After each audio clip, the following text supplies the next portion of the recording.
ne nawa ne kai dan kana da dala 500 a America kai ne kuɗi ne ma dala 500 ba da kuɗi bane kai a can kasar da ake kashewa da dala kasar da ake kashewa dala kai ba mai kuɗi amma in ka canza su a naira fa to amma yanzu ku kuna waya da mai fai ka san ya ba ni ya zan yi da mai fai a to ya za ku dinga an ce ya faɗo a jirgi ya mutu matar shi ne take kai yanzu misali abubuwan da yawa wannan an ce ma ka san wanda ya kirkire su ko ka san da suka fara baka sani ba amma ga waya yanzu a hannunka kana amfani da ita ka san wanda ya fara waya ka san wanda ya kirkiro ta to amma lokacin da ya fara inda zai zauna da kai ga ma kalubalen da waɗanda suka ce ma ba zai yi ba ƙarya ne to yanzu kai fai ɗinka ba lalle kai ka mora ba sorry dalla apart from pie kana yin wani business sosai ma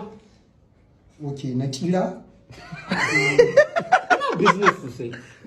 ina business ka gane ina business sannan yanzu misali mu ɗauki maganan 5 ka gane sai yana son magana bai ko ai shine nake son in sa muku confidence a game da abin